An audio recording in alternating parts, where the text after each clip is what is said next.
मुसलमान ये समझता है उसने कलमा पढ़ लिया, अब वो शिर्क नहीं कर सकता, वो शिर्क प्रूफ हो गया, उससे शिर्क नहीं हो सकता। सिर्फ कलमा पढ़ लेने से शिर्क नहीं, शिर्क से आप नहीं बच सकते जब तक कलमा के ऊपर आप अमल न करेंगे और कलमा के तकाज़े को आप नहीं समझेंगे। मेरे प्यारे साथियों, शिर्क से अपने आप को बचाओ। अल्लाह ताला शिर्क को माफ नहीं करेगा। अल्लाह के साथ किसी और को शरीक किया जाए, किसी और की इबादत की जाए, इसको अल्लाह ताला बर्दाश्त नहीं करेगा। अल्लाह क्या इस गुनाह की माफी नहीं। आज कितने मुसलमान हैं, उनके गले में देखो धागा पड़ा हुआ है, उनके हाथ में देखो धागा पड़ा हुआ है, और वो धागे के ऊपर ये अकीदा रखते हैं कि जब तक ये धागा मैं पहने हुए हूं तब तक मैं बीमार न पड़ूंगा, मुझे नजर न लगेगी, मेरा बच्चा बीमार न पड़ेगा।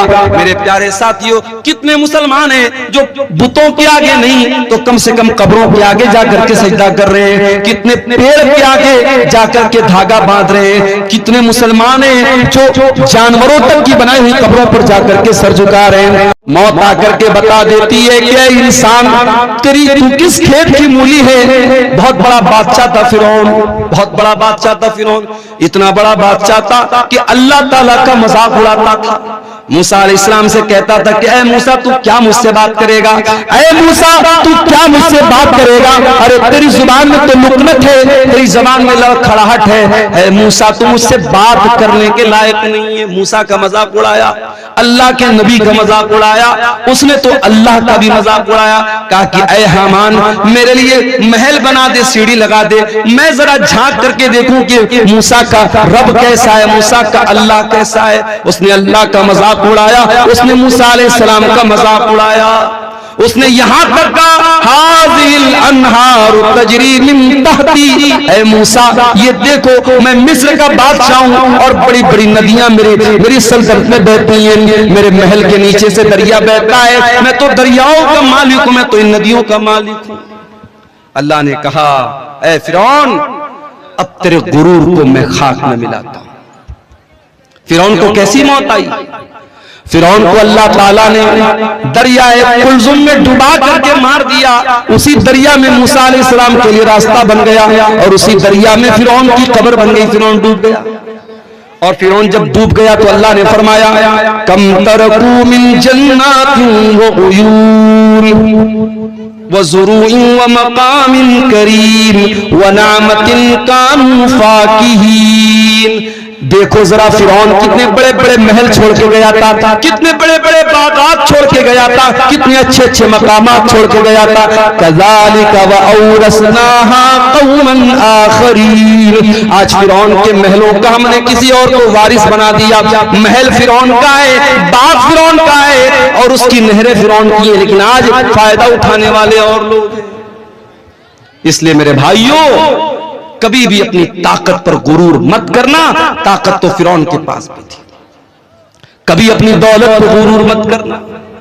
बहुत दौलत वाला आया तो दुनिया में कारून, इस कदर दौलत थी उसके पास, कुरान कहता है कि जब वो उसके खजानों की चाबियों को अल्लाह कहता है कि बड़े बड़े पहलवान व आतैनाहु मिनल कुनूज़ मा इन्न मफातिहहु लतनू बिल उस्बति उलिल कुव्वा। बड़े बड़े पहलवान कारून के खजाने की चाबियों को बड़ी मुश्किल से उठाते थे। खजाना नहीं, खजाने की चाबियों को, खजाने के ताले की चाबियों को बड़े बड़े पहलवान बड़ी मुश्किल से उठाते। इतनी दौलत थी कारून के पास। जब वो सज धज करके निकलता था, कौम के लोग ठंडी सांस ले करके कहते थे काश हमारे पास भी इतनी दौलत होती। और कारून बड़े नाज से कहता था इन्नमा ऊतीतुहु अला इल्मिन, ये दौलत तो मेरी नॉलेज से मिली है, ये बाप दादा से मैंने नहीं कमाई, ये मैंने अपनी नॉलेज से कमाई है। क्या अंजाम हुआ कारून का? कारून जो अपनी दौलत पर बड़ा नाज करता था, जो अल्लाह को नहीं मानता था, जो आखिरत को नहीं मानता था, फखसफना बिही व बिदारिहिल अर्दा, अल्लाह ने कारून को भी जमीन में धंसा दिया, उसके सारे खजाने को, सारे महल को जमीन में धंसा दिया।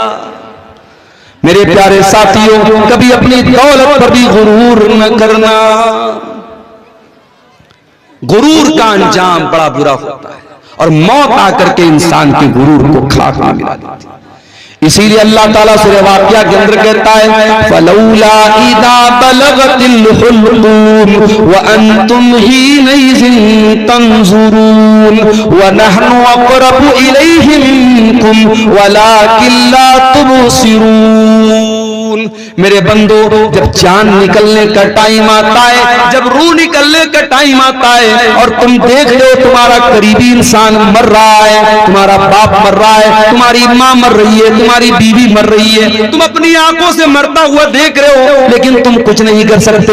फलौला इन कुंतुम गैर मदीनीन तरजिऊनहा इन कुंतुम सादिकीन। अगर तुमको ये लगता है कि तुम्हारे ऊपर किसी का कंट्रोल नहीं है, किसी का पावर नहीं है, किसी की ताकत नहीं है, तो जरा तुम मरने वाले को मौत से बचा करके दिखा दो। मरना तो है मेरे भाई, और मौत आएगी, हम बच नहीं सकते, बच नहीं सकते हैं। हम शीश महल में भी जाके अपने आप को कैद कर ले। अल्लाह कहता है युद्रिकुमुल मौत वलौ कुंतुम फी बुरूजिम मुशय्यदा। अगर तुम शीशा पिलाई हुई दीवार, अगर तुम लोहे को पिघला करके दीवार में पैक कर दो अपने आप को, वहां पर भी तुमको मौत आएगी। मौत का फरिश्ता वहां भी तुमको आकर के तुमको पकड़ लेगा। तुम अल्लाह की पकड़ से नहीं बच सकते मेरे भाई। इंसान मर गया, अब मरने के बाद इंसान ये तमन्ना करता है, आए अल्लाह एक मौका और दे दे, मैं दुनिया में दोबारा आना चाहता हूं। किस लिए आना चाहते हो? क्या बिटिया की शादी करना बाकी था, शादी करने के लिए आना चाहते हो? क्या अपना मकान जो तुम बनवा रहे थे अभी अधूरा है, अपने मकान को पूरा करने के लिए दुनिया में आना चाहते हो? क्या अपने गांव में कोई जमीन खरीदना चाहते हो? क्या कोई मकान बनाना चाहते हो? क्या बेटे की शादी करना चाहते हो? क्यों आना चाहते हो? अल्लाह फरमाता है हत्ता इदा जाअहदहुमुल मौत क़ाल रब्बिरजिऊन लअल्ली आमलु सालिहन फीमा तरक्तु। बंदा कहता है अल्लाह एक मौका और दे दे, मैं वादा करता हूं मैं दुनिया में आकर के नेक अमल करूंगा। आए अल्लाह अब मुझे समझ में आ गया है, अब दोबारा मैं दुनिया में आऊंगा तो मैं कोई तुझको नाराज करने वाला काम न करूंगा, कोई गुनाह का काम न करूंगा, कोई पाप न करूंगा। अरे अल्लाह बस एक चांस और दे। अल्लाह फरमाता है मेरे बंदे इन्नहा कलिमतुन हुवा क़ाइलुहा व मिन वराइहिम बरज़खुन इला यौमि युबअसून। अल्लाह फरमाता है मेरे बंदे अब तुझे कोई चांस मिलने वाला नहीं है, जो चांस मिला था मिल चुका, जो मौका मिलना था मिल चुका। एक ही मौका मिलेगा, एक ही चांस मिलेगा मेरे नौजवान साथियों, वो चांस हमें और आपको यहां मिला है। अब इस इम्तिहान में अगर हम फेल हो गए तो दुनिया में जिस तरीके से जो लोग मुजरिम होते हैं उनको दुनिया वाले जेल में डाल देते हैं, अल्लाह ताला ने अपने मुजरिमों के लिए भी एक जेल बनाई है और उस जेल का नाम जहन्नम है। और जहन्नम कितनी खतरनाक जेल है, कितनी खतरनाक कैद खाना है, कितना खतरनाक कैद खाना है और कितनी खतरनाक जगह है। आओ जरा कुरान में इसका नक्शा देखते हैं। अल्लाह कुरान के 30वें पारे में फरमाता है इन्न जहन्नम कानत मिरसादा लित्तागीन माबा लाबिदीन फीहा अहकामा। ये जहन्नम घात में बैठी है, ये जहन्नम प्रतीक्षा कर रही है, ये जहन्नम इंतजार कर रही है, ये जहन्नम इंतजार कर रही है किसका? अल्लाह के मुजरिमों का, अल्लाह के बागियों का, अल्लाह के कानून को तोड़ने वालों का। अल्लाह के कानून को तोड़ने वालों का ठिकाना है ये जहन्नम। लाबिसीन फीहा अहकाबा।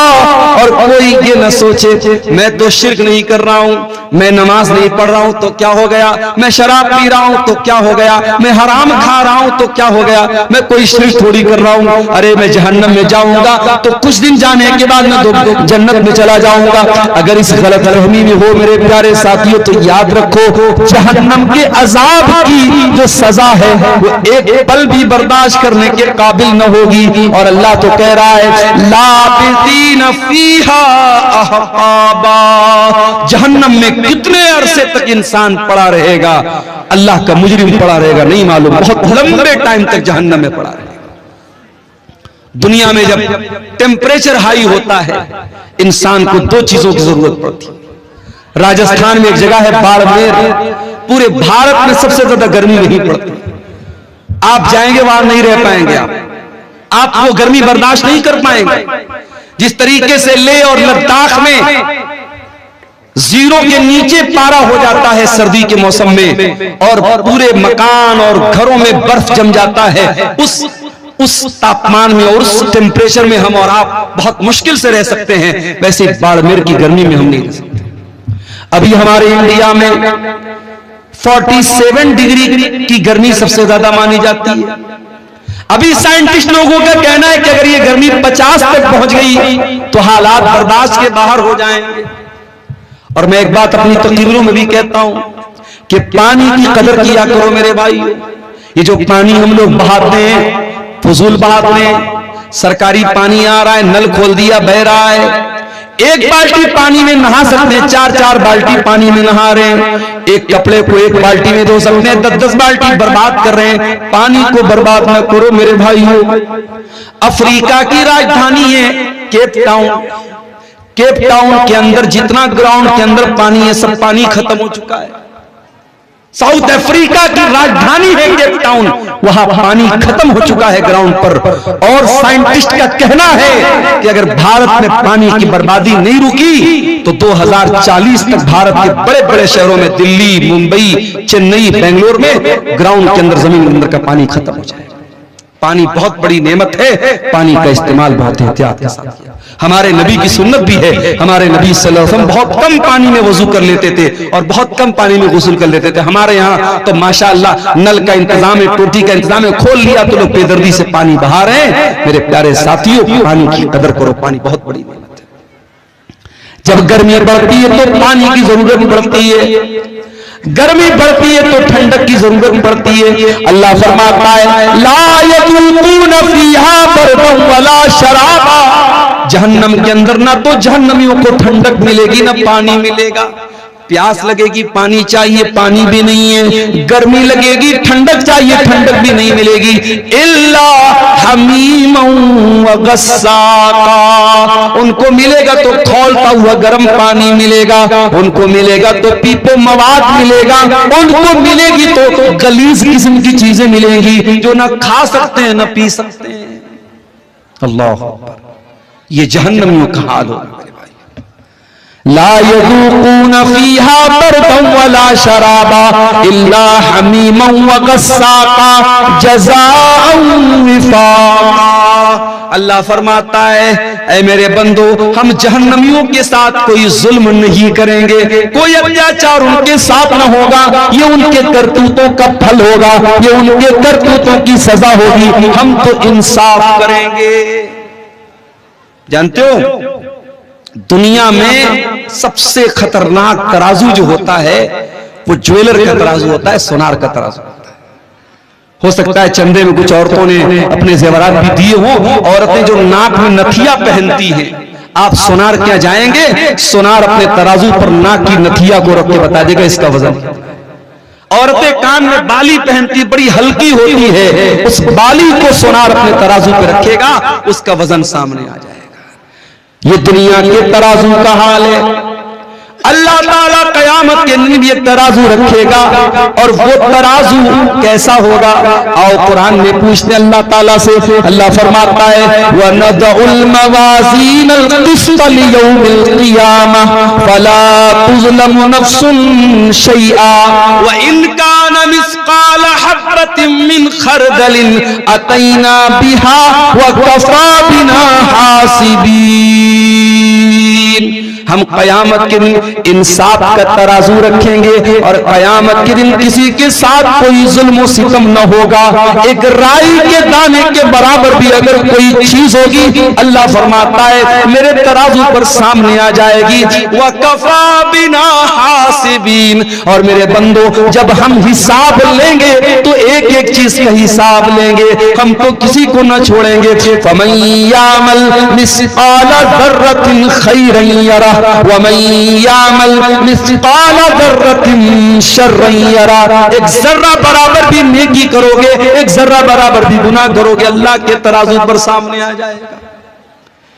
इसीलिए जब अल्लाह ताला ने कुरान में कहा कि जिसका नाम अमाल हम दाहिने हाथ में देंगे उसका आसान हिसाब लेंगे, तो अम्मा आयशा ने पूछा था अल्लाह के नबी आसान हिसाब कैसे लिया जाएगा? तो अल्लाह के नबी ने फरमाया आसान हिसाब का मतलब यह है इन्नमा ज़ालिकल अर्ज़ु, कि अल्लाह ताला के सामने बंदे का अमल पेश किया जाएगा और अल्लाह ताला बस देख करके नजरअंदाज कर देगा, ये आसान हिसाब है। वमन नूकिशा हलका, और जिसके नाम अमाल की जांच पड़ताल होगी, जिसके एक एक अमल को चेक किया जाएगा, जिसको चेक किया जाएगा कि इसने क्या क्या किया है, वो तो हलाक हो जाएगा, बर्बाद हो जाएगा। मेरे प्यारे साथियों गौर करो, मेरे प्यारे साथियों, इतनी खतरनाक जेल है अल्लाह ताला की जहन्नम। उस जहन्नम से अपने आप को बचाने के लिए हम क्या इंतजाम कर रहे हैं? दुनिया में कहीं आग लग जाए, फायर ब्रिगेड वालों को जल्दी से बुलाया जाता है, फिर भी आग लग जाए तो बहुत मुश्किल हो जाता है लोगों को बचाना। अभी हमारे घर पे शादी थी, छोटे भाई की हमारे शादी में औरतों का जहां खाना चल रहा था चाट का, वहां पे वो स्टॉल लगा हुआ था, चाट वाले के स्टॉल में गैस का चूल्हा लगा था। अचानक उसके गैस के चूल्हे से आग निकलने लगी। अब जाहिर है वहां जितना पिंडाल लगा है, कपड़े का पिंडाल है, अगर आग भड़कती पूरे पिंडाल में लगती और कितना नुकसान हो सकता था अंदाजा नहीं हो सकता। अल्लाह का करम हुआ, फौरन वो आग बुझाई गई, नुकसान नहीं हुआ, कोई नुकसान नहीं हुआ। एक हल्की सी आग लगती है और बहुत तेजी के साथ फैल जाती है। जहन्नम की आग दुनिया की आग से 70 गुना ज्यादा खतरनाक होगी।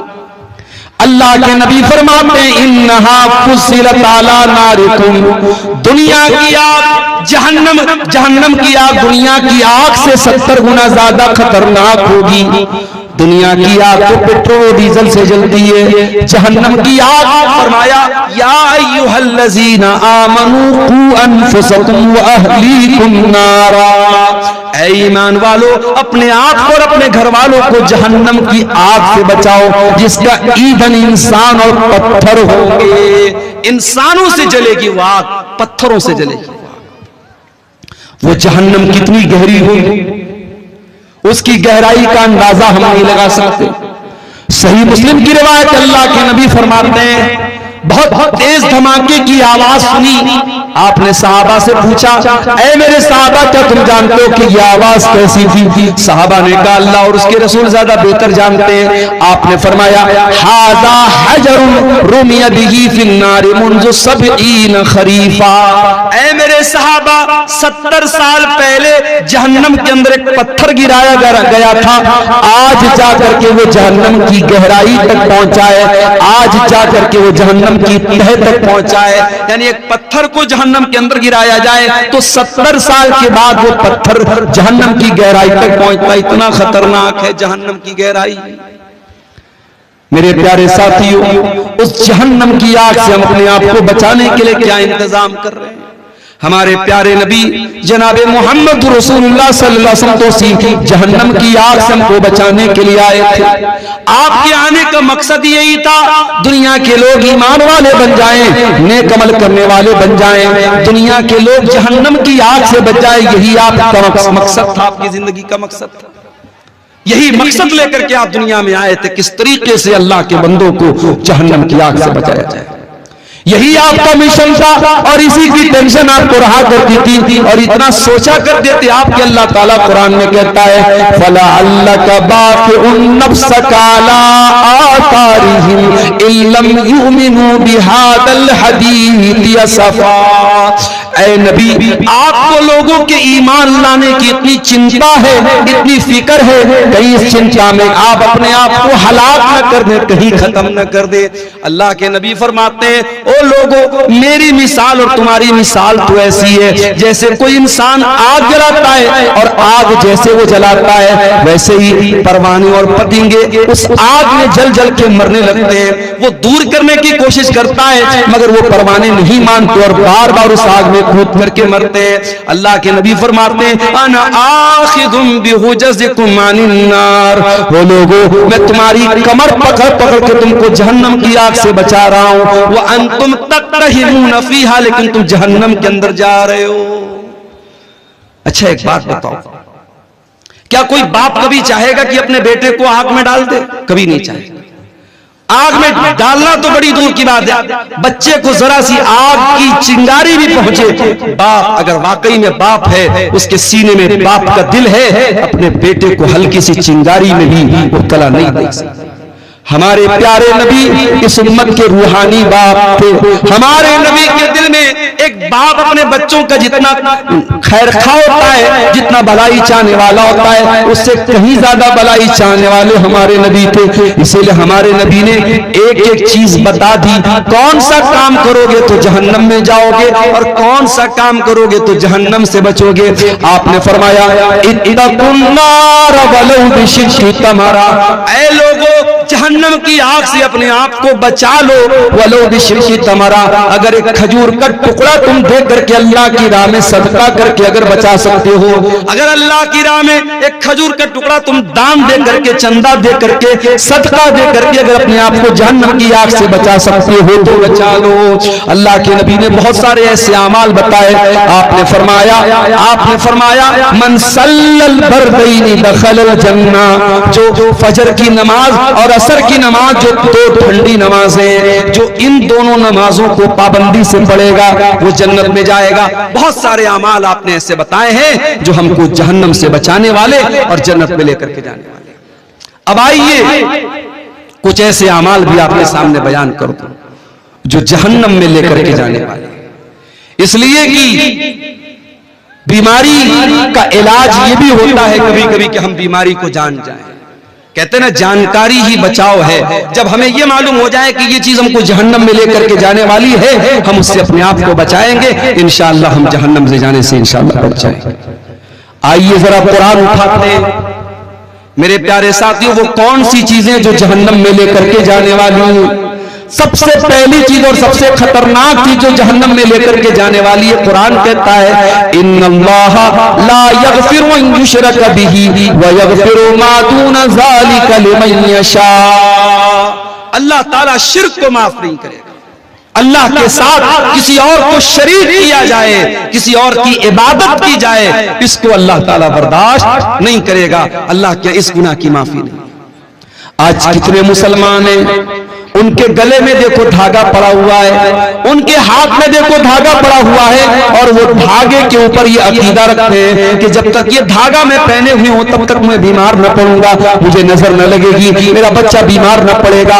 मेरे प्यारे साथियों, कितने मुसलमान हैं जो बुतों के आगे नहीं तो कम से कम कब्रों के आगे जाकर के सजदा कर रहे हैं, कितने पेड़ के आगे जाकर के धागा बांध रहे हैं, कितने मुसलमान हैं जो जानवरों तक की बनाई हुई कब्रों पर जाकर के सर झुका रहे हैं। मौलाना अल्ताफ हुसैन हाली ने बड़ा सच्चा नक्शा खींचा था, कहा था करे गैर कर बुत की पूजा तो काफिर, का वाकिब में माने करिश्मा तो काफिर, झुके आग पर बहरे सजदा तो काफिर, जो ठहरा है बेटा खुदा का तो काफिर, मगर मोमिनों पर कुशादा है राहें, परस्तिश करे शौक से जिसकी चाहे, नबी को जो चाहे खुदा कर दिखाएं, इमामों का रुतबा नबी से बढ़ाएं, मज़ारों पे जा जा के नजरें चढ़ाएं, शहीदों से जा जा के मांगे दुआएं, न तौहीद में कुछ फर्क इससे आए, न इस्लाम बिगड़े न ईमान जाए। मुसलमान ये समझता है उसने कलमा पढ़ लिया अब वो शिर्क नहीं कर सकता, वो शिर्क प्रूफ हो गया, उससे शिर्क नहीं हो सकता। सिर्फ कलमा पढ़ लेने से शिर्क नहीं, शिर्क से आप नहीं बच सकते जब तक कलमा के ऊपर आप अमल न करेंगे और कलमा के तकाज़े को आप नहीं समझेंगे। मेरे प्यारे साथियों, शिर्क से अपने आप को बचाओ, शिर्क करने वाला जहन्नम की आग में हमेशा हमेशा जलेगा। इन्नहु मन युशरिक बिल्लाहि फक़द हर्रमल्लाहु अलैहिल जन्नह व मअवाहुन नार व मा लिज़्ज़ालिमीन मिन अंसार। जो शिर्क करेगा वो हमेशा जहन्नम में रहेगा, उसका कोई मददगार नहीं। और आगे बढ़िए, शिर्क तो नहीं करता है इंसान, कुफ्र करता है। कुफ्र का मतलब क्या होता है? जितनी चीजों पर ईमान लाना अनिवार्य है, जरूरी है, उसमें से किसी चीज का इनकार कर देना। अब ये भी नोट कर लो कि 6 चीजों पर ईमान लाना जरूरी है। अल्लाह पर, उसके फरिश्तों पर, उसकी किताबों पर, उसके रसूलों पर, कयामत के दिन पर और तकदीर पर। ये 6 चीजें हैं जो ईमान के अरकान है, जो पिलर्स ऑफ ईमान है। इन 6 में से किसी का भी इनकार कर दे, कोई फरिश्तों को ना माने, कोई अल्लाह की किताबों को ना माने, कोई कयामत को ना माने, कोई तकदीर को ना माने, इन 6 चीजों का इनकार करने वाला काफिर है, काफिर। और अल्लाह फरमाता है वमन यकफुर बिल ईमान फक़द हबिता अमलुहु व हुवा फिल आखिरति मिनल खासिरीन। कि ईमान लाने के बाद अगर कोई कुफ्र करेगा, कोई कलमा पढ़ने के बाद इन चीजों में से किसी चीज का इनकार करेगा, तो वो बर्बाद हो जाएगा दुनिया में भी और आखिरत में। तो मेरे भाइयों, शरीयत में जितनी चीजें फर्ज है, जरूरी है, अगर उनका भी कोई इनकार करता है, मिसाल के तौर पर अगर कोई रोजा नहीं रखता है तो गुनहगार है, लेकिन अगर कोई रोजे का इनकार करता है तो काफिर है। कोई नमाज नहीं पढ़ता है तो गुनहगार है, लेकिन अगर कोई नमाज का इनकार करता है तो वो काफिर है। कोई ज़कात नहीं देता है तो गुनहगार है, कोई ज़कात का इनकार कर दे तो काफिर है। कोई हज नहीं कर रहा है ताकत के बावजूद तो वो गुनहगार है, फासिक है, लेकिन अगर हज का इनकार कर दे, हज की फर्जियत का इनकार कर दे तो वो काफिर हो जाता है। तो ये दूसरी चीज है जो जहन्नम में लेकर के जाने वाली है। और आगे बढ़िए, एक और चीज है जो जहन्नम में लेकर के जाने वाली है, अल्लाह का मजाक उड़ाना, रसूल का मजाक उड़ाना, फरिश्तों का मजाक उड़ाना, शरीयत की किसी ऐसी चीज का मजाक उड़ाना जिसका मजाक उड़ाने से इंसान काफिर हो जाता है। कभी कभी हम लोग बहुत हल्के में लेते हैं। कभी कभी मैं देखता हूं व्हाट्सएप पर मैसेज आता है, जन्नत के बारे में, हूरों के बारे में मजाक हो रहा है। हूरों का मजाक मत उड़ाओ, जहन्नम का मजाक मत उड़ाओ, फरिश्तों का मजाक मत उड़ाओ। ये कितना खतरनाक मामला है। जन्नत और जहन्नम का मजाक उड़ाने वाला अगर तौबा न करे इस्लाम से खारिज हो सकता है। अल्लाह के रसूल के दौर में कुछ मुनाफिकों ने अल्लाह के रसूल का मजाक उड़ाया। नबी को पता चला, आपने बुलवाया कि तुम क्यों मजाक उड़ा रहे थे? कहने लगे अल्लाह के नबी, हम लोग तो टाइम पास कर रहे थे, हम लोग तो टाइम पास कर रहे थे, हमको हमारे दिल में कोई गलत नीयत न थी। अल्लाह ने कुरान की आयत नाजिल कर दी, सूरह तौबा की, वलइन सअलतहुम लयक़ूलुन्न इन्नमा कुन्ना नख़ूदु व नलअब। ऐ नबी, अगर आप इनसे पूछेंगे कि तुम क्या कर रहे थे, ये बोलेंगे हम तो हंसी मजाक कर रहे थे, हम तो टाइम पास कर रहे थे। कुल बिल्लाहि व आयातिही व रसूलिही कुंतुम तस्तहज़िऊन। ऐ नबी, इनसे पूछो क्या तुम अल्लाह का मजाक उड़ा रहे हो? क्या तुम अल्लाह की आयतों का मजाक उड़ा रहे हो? क्या तुम अल्लाह के रसूल का मजाक उड़ा रहे हो? ला तातज़िरू क़द कफ़रतुम बाद ईमानिकुम। अब तुम कोई बहाना पेश न करना। तुम जब अल्लाह का तुमने मजाक उड़ाया, तुमने रसूल का मजाक उड़ाया, तुमने अल्लाह की आयतों का मजाक उड़ाया तो तुम काफिर हो गए। आजकल 72 हूरों पर फिल्में आ रही है बॉलीवुड की। खबरदार, ये फिल्में आपके अकीदे को कमजोर करने के लिए बनी हैं। और इस्लाम की, अकबर इलाहाबादी ने कहा था, इस्लाम की फितरत में कुदरत ने लचक दी है, उतना ही ये उभरेगा जितना के दबाव। इस्लाम के खिलाफ जितना भी प्रोपेगेंडा कर लिया जाए, इस्लामोफोबिया का जितना भी माहौल बना दिया जाए, हमारा अकीदा भी है और ये बात मुशाहदा भी ये बात बताता है कि इस्लाम की तबलीग रुक नहीं रही है। इस्लाम के खिलाफ इतने प्रोपेगेंडे होने के बावजूद अल्हम्दुलिल्लाह अभी भी इस्लाम फैल रहा है। और यही वो बात है जो इस्लाम के दुश्मनों को चुभती है। और कभी 72 हूरों के नाम से फिल्में बनती हैं, कभी हम 4 और हमारे 12, हम 2 और हमारे 12 इस तरीके की फिल्में बनती हैं, इस्लाम के अहकाम का मजाक उड़ाया जाता है। और अफसोस की बात यह कि बहुत सारे मुसलमान भी इस तरीके की फिल्मों को देखते हैं और प्रमोट करते हैं। मेरे प्यारे साथियों, याद रखिए, अल्लाह का, उसके रसूल का, उसकी आयतों का मजाक उड़ाना, अल्लाह की शरीयत का मजाक उड़ाना, ये इतना खतरनाक गुनाह है जो इस्लाम को इंसान से खारिज कर सकता है। हमारी बहुत सारी बहनें नकाब नहीं पहनती, नकाब नहीं पहनती। ये उतने बड़े अफसोस की बात नहीं है कि वो नकाब नहीं पहनती। अफसोस की बात यह है कि वो नकाब के ऊपर कमेंट करती हैं और कहती हैं, अरे मौलाना साहब, ये नकाब आप लोगों ने अपने मन से इसको निकाला है, इस्लाम में इसकी कोई हैसियत नहीं है। यहां तक औरतें कहती हैं, जो पर्दा से दूर भागती हैं, जो बेहया औरतें होती हैं, वो कहती हैं, अरे पर्दा वर्दा क्या होता है, इंसान का दिल पाक होना चाहिए, इंसान की नजर पाक होनी चाहिए। मेरे प्यारे साथियों, एक लड़की घर से नकाब पहन करके नहीं निकलती है, वो बहुत बड़ा गुनाह करती है। मगर एक लड़की नकाब नहीं पहनती है और साथ में वो नकाब का मजाक उड़ाती है और नकाब को इस्लाम के अहकाम में से, पर्दे को इस्लाम के अहकाम में से निकालने की कोशिश करती है। ऐसी औरतों को जाकर के कुरान की ये आयत पढ़ के सुना दो, या अय्युहन नबिय्यु कुल लिअज़वाजिका व बनातिका व निसाइल मुमिनीना युदनीना अलैहिन्ना मिन जलाबिबिहिन्ना ज़ालिका अदना अन यु'रफ़ना फला यु'ज़ैन। ऐ नबी, अपनी बीवियों से कह दीजिए, अपनी बेटियों से कह दीजिए और तमाम मुसलमान औरतों से कह दीजिए कि जब वो अपने घर से निकला करें तो अपने ऊपर जिल्बाब डाल लें, अपने ऊपर नकाब डाल लें, अपने ऊपर ऐसी चादर डाल लें जिससे उनका शरीर ढक जाए, जिससे उनका बदन ढक जाए। अल्लाह फरमाता है, ये पर्दा उनकी पहचान बन जाएगा, ये पर्दा बता देगा कि ये नकाब पहनने वाली औरतें, ये पर्दा करने वाली औरतें, और कोई उनको छेड़ने की हिम्मत न कर सकेगा। मेरे प्यारे साथियों, जो लोग ये बोलते हैं कि दिल साफ होना चाहिए, पर्दा करने की कोई जरूरत नहीं है, मैं उनसे पूछता हूं, इस दुनिया में क्या सहाबे किराम से भी ज्यादा कोई साफ सुथरे दिल वाला आया था? नबियों के बाद, अल्लाह के पैगंबरों के बाद अगर सबसे ज्यादा पाक और साफ दिल वाला कोई आया था तो नबी के सहाबा आए थे। और इस दुनिया में सबसे नेक औरतें अगर थी तो नबी की बीवियां थी। लेकिन कुरान कहता है नबी की बीवियों के बारे में भी कि उनको भी पर्दा करना है। और अल्लाह ताला अपने नबी के सहाबा से कहता है कि जब तुम अपने नबी के घर में जाओ और तुम्हें कोई सामान मांगना है नबी की बीवियों से, फस्अलूहुन्ना मिन वराई हिजाब, तो पर्दे की आड़ से मांगो, डायरेक्ट मत जाओ।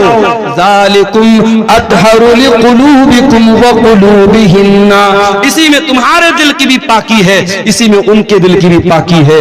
मेरे प्यारे साथियों, कुरान 1400 साल पहले बता रहा है कि पर्दा करने के बाद दिल पाक होता है, पर्दा के बगैर दिल पाक नहीं। एक बात और बोल दूं, लड़की जवान हो गई, अब चाहे टीचर सामने हो, चाहे चाचा हो, चाहे कोई भी, चाचा का नाम तो मैंने ऐसे ले लिया, टीचर हो, कोई भी ऐसा रिश्तेदार हो जो गैर महरम, अगर गैर महरम है तो जवान लड़की को उससे पर्दा करना है। वहां यह नहीं चलेगा कि साहब मेरे गांव के हैं। मैंने एक मरतबा तकरीर में बोल दिया था, बड़ा उस पर बवाल भी हुआ, एक लड़की के बारे में जो बहुत मशहूर हुई थी पूरे इंडिया में। वो नकाब में एक स्कूल कॉलेज में जा रही थी और उसके ऊपर जब फिरका परस्तों ने हमला करने की कोशिश की, उसने नारे तकबीर लगाया था, पूरी दुनिया में उस लड़की का बड़ा नाम वायरल हुआ था। लेकिन बाद में एक और वीडियो आया जिसमें मैंने देखा कि एक अजनबी आदमी, कोई भी अजनबी आदमी उसके घर जाता है उसको शाबाशी देने के लिए और उस जवान लड़की के कंधे पर हाथ रखता है। तो जाहिर है कि हम उस लड़की के जज्बे की अपनी जगह कदर करते हैं, मगर जो चीज गलत है वो गलत रहेगी। शरीयत ये कहती है कि अगर कोई मर्द बहुत नेक है और कोई औरत बहुत नेक है, लेकिन अगर दोनों गैर महरम हैं तो दोनों को प्राइवेसी अगर मिलेगी, दोनों तन्हाई में मिलेंगे, अकेले में मिलेंगे, तो तीसरा शैतान, ला यख्लुवन्ना रजुलुन बिइम्रातिन इल्ला वसालिसुहुम शैतान, अगर कोई मर्द किसी औरत के साथ अकेले में होगा तो तीसरा शैतान। चाहे लड़की आलिमा हो, लड़का आलिम हो, लड़की बहुत अपने दौर की नेक हो और लड़का अपने दौर का बहुत बड़ा अल्लाह का वली हो, अगर लड़का और लड़की, मर्द और औरत अगर गैर महरम है और अकेले में मिल रहे हैं तो तीसरा शैतान होगा। मेरे प्यारे साथियों, आप सोच नहीं सकते हमारी शरीयत ने कहां कहां से समाज में पनपने वाली बुराइयों को रोका है। ये जो आज हम रोना रोते हैं ना, समाज बड़ा दूषित हो रहा है, बड़ा गंदा हो रहा है, ये बेहयाई बड़ी फैल रही है, ये गंदगी बड़ी फैल रही है। क्यों फैल रही है, कभी इस पर आपने गौर किया? आज इतने बड़े बड़े जलसे और प्रोग्राम होने के बावजूद हमारे इलाकों की शादियों में आज भी वो तमाम बुराइयां हो रही हैं जिससे उलमा मना करते हैं। तमाम बेपर्दगी हो रही है शादी ब्याह में जो इस्लाम के अंदर हराम है। तमाम रस्मों रिवाज पर अमल हो रहा है जिसकी कोई हैसियत नहीं इस्लाम के अंदर। आपने शादी भी, मैं गाड़ी लेकर के आ रहा था, 4 व्हीलर लेकर के वीरपुर में जब पहुंचा, हमारे ड्राइवर साहब ने देखा कि पूरे दोनों तरफ फाटक लगा हुआ है। मैंने ड्राइवर साहब से कहा कि लग रहा है मौलाना तारिक साहब ने बहुत दूर तक गेट लगवाया, बड़ा लंबा चौड़ा इंतजाम है। आगे बढ़ा तो पता लगा साहब शादी हो रही है, कोई शादी थी और ऐसी शादी की दूर दूर तक गेट लगा हुआ है और गाना बज रहा है, डीजे बज रहा है। आज वो किसी गैर मुस्लिम की शादी थी। बताना ये चाहता हूं कि आज एक दिन की शादी की खुशी के नाम पर लोग लाखों रुपए खर्च कर देते हैं और गैर मुस्लिम की बात नहीं, मुसलमान भी करता है। अभी उत्तर प्रदेश के मेरठ शहर में एक शादी हुई, वहां दुल्हे को शादी के मौके पर 2.5 करोड़ रुपए मिले और निकाह पढ़ाने वाले मौलवी साहब को 11 लाख रुपए मिले हैं। और एक रस्म होती है घड़ी पहनाई, दुल्हे को साली लोग घड़ी पहनाती हैं, उस घड़ी की पहनाई की जो है वो जो पैसा उसका दिया गया 11 लाख रुपए उसका दिया गया। हमारे यहाँ मदरसे में चर्चा चल रही थी कि मदरसे में पढ़ाना छोड़ के चल के हम लोग मेरठ में निकाह पढ़ाए, एक निकाह का 11 लाख रुपया। तो ये मुसलमान के हालात हैं इस कौम के। इस कौम के बच्चे भूखे मर रहे हैं, जिस कौम की औरतें, बेवा औरतें खाने को तरस रही हैं, इस कौम की यतीम बच्चियां बदकारी का रास्ता अपना रही हैं, उस कौम के नौजवान शादी ब्याह पर इतनी फजूल खर्ची कर रहे हैं। उत्तर प्रदेश के सिद्धार्थनगर में एक शादी हुई, मुसलमान की शादी है और नोटों की बारिश कर रहा है दूल्हा, 20 लाख रुपए उसने पानी की तरह बारात में बहा दिए। ये सारे करतूत हम करते हैं, उसके बाद हम कहते हैं कि हमारे साथ फला जगह ये क्यों हो रहा है, हमारे साथ फला जगह ये क्यों हो रहा है, हमारी मस्जिदों पर क्यों निशाना साधा जा रहा है, हमारे मदरसों पर क्यों निशाना साधा जा रहा है। मेरे प्यारे साथियों, हमें अपना मुहासबा करने की जरूरत है, अपने गिरेबानों में झांकने की जरूरत है। मेरे नबी ने तो निकाह को इतना आसान कर दिया, आपने फरमाया इन्ना आज़मन निकाही बरकतन इसरुहु मऊनतन, सबसे ज्यादा बरकत उस निकाह में होती है जिसको सबसे कम खर्च में निपटाया जाए। नबी के दौर में निकाह होता था, बहुत मामूली खर्च में निकाह हो जाता था और ऐसा नहीं कि नबी के दौर में सब गरीब लोग थे, उसमें उस्मान गनी के जैसे करोड़पति लोग भी थे, उसमें अब्दुर्रहमान बिन औफ के जैसे करोड़पति लोग भी थे। दौलत वाले होते थे या गरीब होते थे, बड़े सिंपल तरीके से निकाह कर लेते थे और बीवी को ले आते थे और वहां एक नहीं 4-4 बीवियों का रिवाज था। इस्लाम ने अगर मर्द के पास ताकत है तो 4 बीवियों तक की इजाजत दी, इसमें कोई शर्म की बात नहीं है। आज एक मर्द जिना करके 10 औरतों के साथ जिना करे उतना बुरा नहीं माना जाता। अगर कोई बेचारा उसके पास ताकत है जिस्मानी एतबार से, माली एतबार से, अगर वो एक के साथ साथ दूसरी बीवी कर ले, दूसरी शादी कर ले, बवाल हो जाता है साहब। पूरे गांव वाले उसका जीना हराम कर देते हैं और पहली बीवी और उसके घर वाले तो उसका जीना हराम कर ही देते हैं। याद रखो मेरे भाइयों, हलाल को मुश्किल बनाओगे हराम आसान हो जाएगा और आज हराम आसान हो चुका है और हमारी और आपकी सोच से बहुत ऊपर जा चुका है। ज़िनाकारी और बदकारी मुस्लिम समाज में इतनी आम होती चली जा रही है। मेरे पास आए दिन फोन आता है और ऐसे ऐसे मसले पूछे जाते हैं, अल्लाह की पनाह शर्म आती है। वली साहब, लड़के ने लड़की के साथ गलत काम कर लिया, फिर लोगों ने शादी करा दी, शादी के 3 महीने के बाद बच्चा हो गया, अब क्या किया जाए, क्या दोबारा निकाह करना पड़ेगा? ये वो मसले हैं, उनका जवाब क्या देना है वो एक अलग मसला है। लेकिन मुसलमानों की सोसाइटी में इस तरीके के मसले पैदा हो, ये सोचने की बात है मेरे प्यारे साथियों, ये अफसोस करने की बात है, ये अफसोस करने का मकाम है। हलाल को मुश्किल बनाओगे, हराम आसान हो जाएगा। शादियों को आसान करो। नौजवानों, तुमसे भी कहता हूं, अपने बाप से जाके कह दो, अपनी मां से जाके कह दो, मेरी शादी सुन्नत के मुताबिक करो, आसान तरीके से करो। अपने ससुर के ऊपर बोझ न बनो, अपने होने वाले ससुर के ऊपर बोझ न बनो, किसी तरीके के जहेज के चक्कर में न पड़ो। आसान और सिंपल लाइफ गुजारो, इज्जत और खुददारी के साथ। ससुराल से मिलने वाले बेड से बेहतर है चटाई पर लेट करके जिंदगी गुजार दो। ससुराल से मिलने वाले फ्रिज का ठंडा पानी पीने से बेहतर है कि घड़े का ठंडा पानी पी के गुजारा करो। ससुराल से मिलने वाली बाइक पर चलने से बेहतर है अपनी कमाई की साइकिल पर अपनी बीवी को बिठा करके चलो। मेरे प्यारे साथियों, इज्जत और खुददारी आपके हाथों में है, अब आप खुद डिसाइड कर लीजिए हमको क्या करना है। मेरे अजीजों, ज़िनाकारी वो गुनाह है जो जहन्नम के अंदर लेके जाने वाला है। अल्लाह कहता वला तक़रबुज़्ज़िना इन्नहु काना फ़ाहिशतन व साअ सबीला। ऐ मेरे बंदो, तुम ज़िना के करीब भी ना जाना, ये बड़ा ही गंदा काम है, बहुत बुरा रास्ता है। अल्लाह के नबी की आदत थी, फजर की नमाज पढ़ने के बाद आप सहाबा की तरफ अपना चेहरा कर लेते थे और आप सहाबा से पूछते थे, क्या तुमने कोई ख्वाब देखा है? सहाबे किराम अपना ख्वाब बयान करते थे, अल्लाह के प्यारे नबी अपना ख्वाब बयान करते थे। एक दिन अल्लाह के नबी ने अपना ख्वाब बयान किया। उस ख्वाब में अल्लाह ताला ने अपने नबी को जहन्नम के अजाब के बहुत सारे मनाजिर दिखाए थे। बहुत लंबी हदीस है, मैं पूरी हदीस आपके सामने नहीं पढ़ना चाहता हूँ, उसका एक टुकड़ा आपके सामने पढ़ना चाहता हूँ कि अल्लाह के नबी ने उस ख्वाब में देखा कि आपका गुजर एक ऐसी जगह से हुआ जो तंदूर के जैसी जगह थी। तंदूर जिसमें रोटी बनाई जाती है, तंदूर के जैसी कोई जगह थी। अल्लाह के नबी फरमाते, जब मैंने झांक करके देखा, फैज़ा फीही लगतुन व अस्वातुन, उस तंदूर के अंदर से आवाजें आ रही थी, चिल्लाने की आवाजें।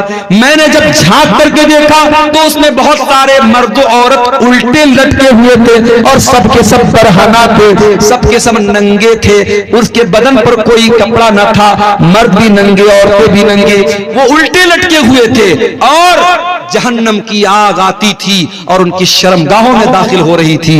अल्लाह के नबी ने पूछा कि जब वो जहन्नम की आग आती थी और उनकी शर्मगाहों में दाखिल होती थी, वो चिल्लाने लगते थे, वो चीखने लगते थे। अल्लाह के नबी ने पूछा कि ये कौन लोग हैं जो उनके इतना दर्दनाक अजाब हो रहा है?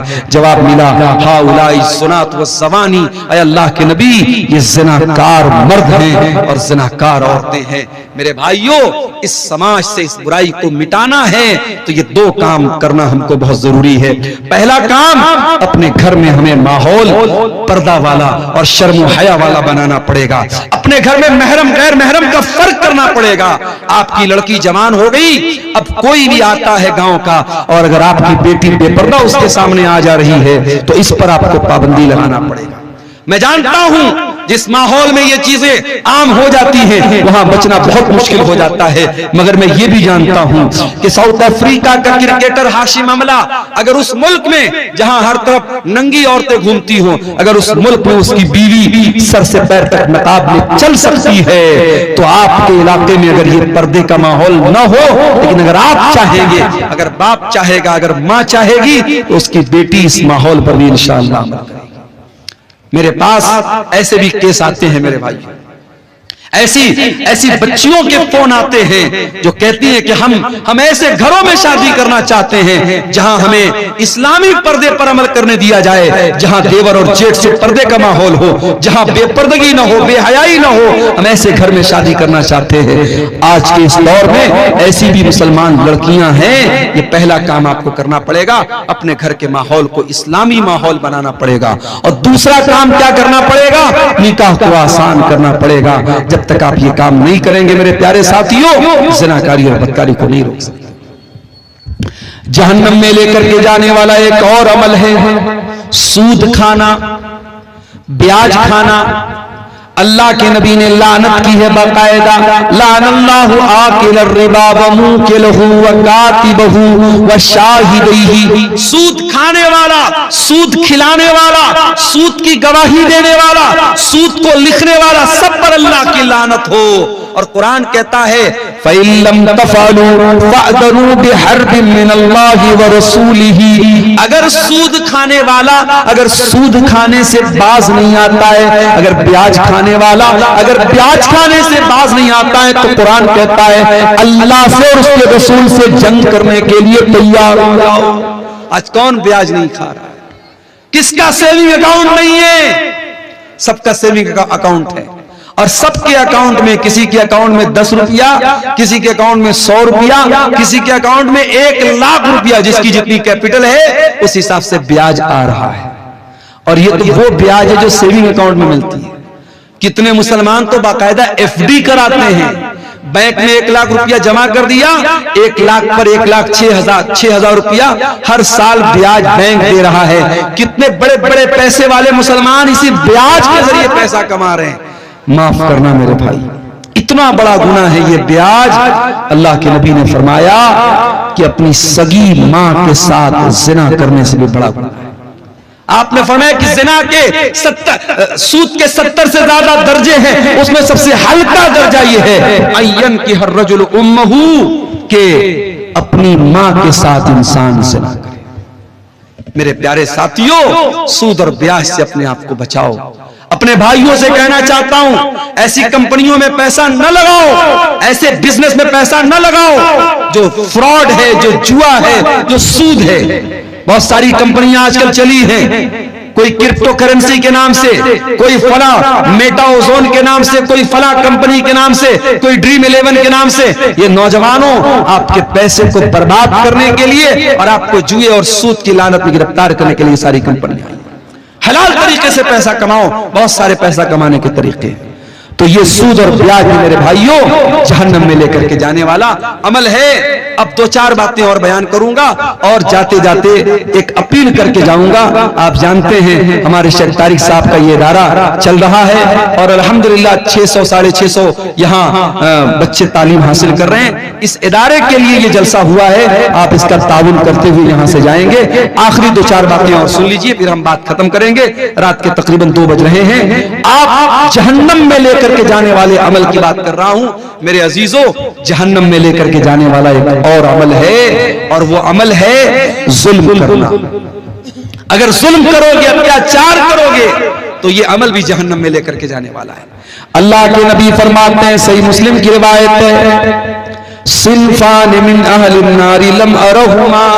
मेरी उम्मत के अंदर 2 किस्म के लोग ऐसे हैं जो जहन्नम में जाएंगे, लेकिन मैंने उनको अभी नहीं देखा है। नंबर 1, कौमुन माहुम सियातुन काज़नाबिल बकर यद्रिबून बिहन्नास। ऐसे लोग आएंगे जिनके हाथ में गाय की दुम की तरह कोड़े होंगे, जिनसे वो लोगों को मारेंगे। उलमा ने लिखा है कि गाय की दुम की तरह कोड़े से मुराद पावर है, ताकत है, इख्तिदार है, कुव्वत। आज अगर किसी के पास कोई ताकत है और अपनी ताकत के जरिए वो दूसरों पर जुल्म कर रहा है, बेकसूरों को मार रहा है, 1,41,000 जी माशाअल्लाह, ये 1,41,000 रुपये नेपाली हैं। किसी अल्लाह के बंदे ने इस इदारे में ताउन के तौर पे दिया है। अल्लाह ताला इस भाई के ताउन को कबूल फरमाए, इसके माल में अल्लाह ताला बरकत अता फरमाए। मेरे भाइयों, अल्लाह के नबी फरमा रहे हैं, जिनके हाथ में पावर है और पावर का गलत इस्तेमाल करेंगे, वो लोग जहन्नम में जाएंगे। आप देख रहे हैं अभी मुल्क के हालात क्या हैं, और हमारे जिस स्टेट से मैं आता हूं उस स्टेट के हालात भी आप देख रहे हैं। किस तरीके से बेकसूर को कसूरवार और कसूरवार को बेकसूर बनाया जाता हम जानते हैं। लेकिन हाँ, 2-4 उम्मीदों के दिए अब भी हैं रोशन, माजी की हवेली अभी वीरान नहीं।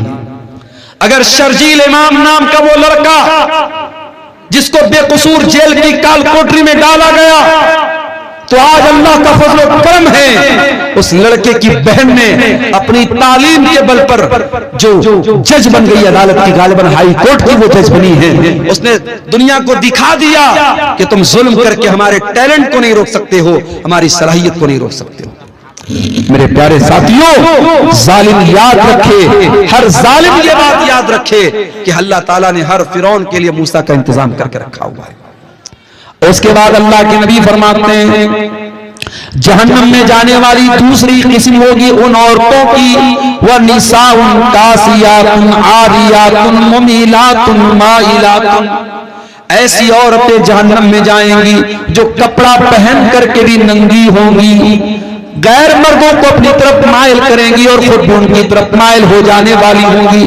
ला यदखुलनल जन्ना, ऐसी औरतें जन्नत के अंदर नहीं जाएंगी। वला यजिदन रिहाहा, और जन्नत में जाना तो बहुत दूर की बात है, वो जन्नत की खुशबू भी नहीं पाएंगी।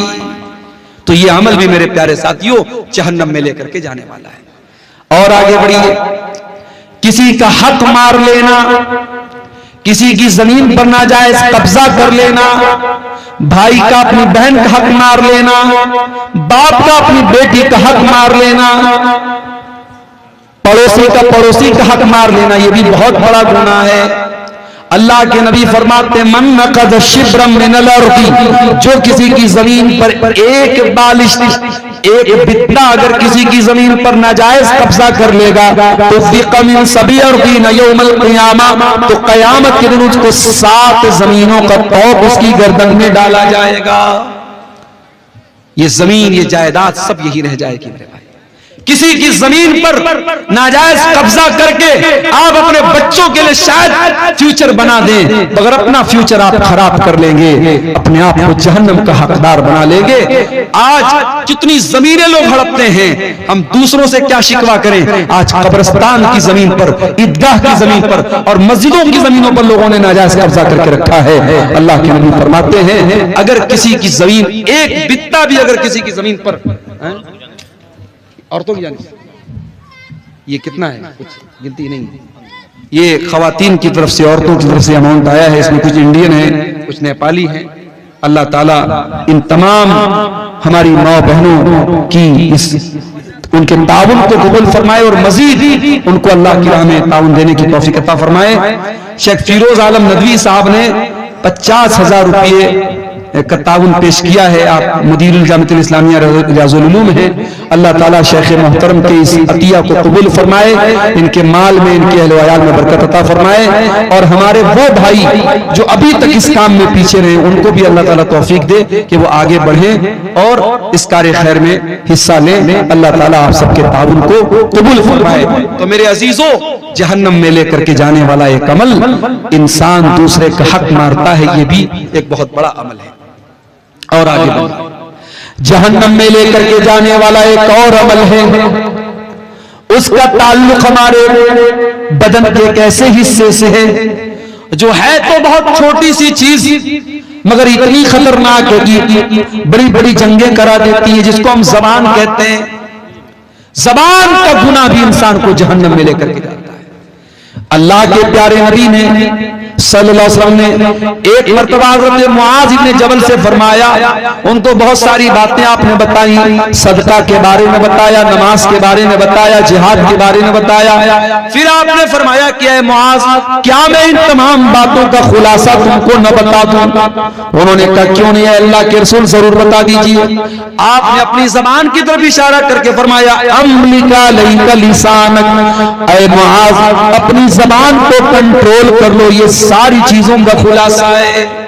हजरत मुआज़ इब्न जबल ने कहा, ऐ अल्लाह के रसूल, व इन्ना लमुआखज़ून बिमा नतकल्लमु बिही, ऐ अल्लाह के नबी, क्या अपनी जबान से जो हम बोलते हैं क्या उस पर भी अल्लाह ताला हमारी पकड़ करेगा? आपने फरमाया, ऐ मुआज़, मैं तो तुमको बहुत समझदार आदमी समझता था। ऐ मुआज़, तेरी माँ तुमको गुम कर दे। वहल युकब्बुन नासु अला मनाखिरिहिम इल्ला हसाइदा अलसिनतिहिम, कयामत के दिन लोग अपनी नाक के बल घसीट करके जहन्नम में जाएंगे इसी अपनी जबान की करतूतों से। ये गाली इसी जबान से बकी जाती है, किसी की इज्जत इसी जबान से उतारी जाती है। 9,500 रुपया कसीमुद्दीन जी ने दिया। ये कसीमुद्दीन साहब हैं कोई, इन्होंने 9,500 रुपये का घेरा कद्र ताउन इस इदारे के लिए दिया है। अल्लाह ताला इनके ताउन को कबूल फरमाए। ये किसी और भाई ने भी 500 रुपया दिया है। अल्लाह ताला इन तमाम चंदा देने वालों के चंदे को कबूल फरमाए, इनकी नेकी को अल्लाह कबूल करे, इनके माल में बरकत अता फरमाए। मेरे अजीजों, जहन्नम में लेकर के जाने वाली बहुत बड़ी चीज जबान से किए जाने वाले गुनाह है।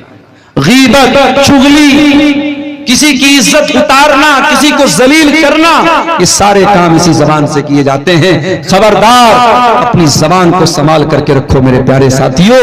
कहते हैं मन समता नजा, जो खामोश रहा वो बच गया। और अल्लाह के नबी सल्लल्लाहु अलैहि वसल्लम फरमाते हैं कि जो अल्लाह के ऊपर और कयामत के दिन के ऊपर ईमान रखता है, फलयकुल खैरन औ लियस्मुत, वो बोले तो अच्छी बात बोले वरना चुप रहे। मेरी प्यारी माँ और बहनों, आपसे भी कहना चाहूंगा, अपनी जबान पर काबू रखिए। जबान से किए जाने वाले गुनाह भी औरतों को जहन्नम में लेकर के जाएंगे। मर्दों को तो लेके जाएंगे ही जाएंगे, औरतों के ज्यादा जहन्नम में जाने की वजह उनकी जबान होगी। और आगे बढ़िए, एक और गुनाह है जो जहन्नम में लेकर के जाता है।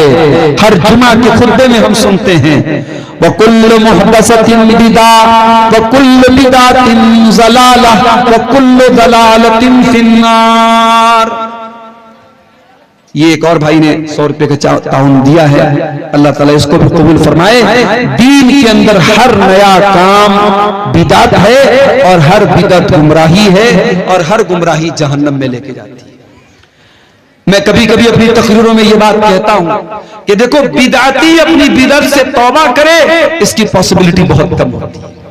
चोर तौबा कर सकता है, जानी तौबा कर सकता है, कातिल तौबा कर सकता है। क्यों? कातिल को पता है मैं गलत काम कर रहा हूं, जानी को पता है मैं गुनाह का काम कर रहा हूं, चोर को पता है मैं चोरी करके वो गुनाह का काम कर रहा हूं। मगर बिदाती, बिदअत करने वाला अपने आप को नेक समझ करके और अपनी बिदअत को नेकी समझ के करता है, इसलिए उसका तौबा करना बहुत मुश्किल होता है। इसीलिए मेरे प्यारे साथियों, बिदअती के तौबा करने की उम्मीद बहुत कम होती है। या आप कह सकते हैं कि बिदअती से तौबा की तौफीक छीन ली जाती है।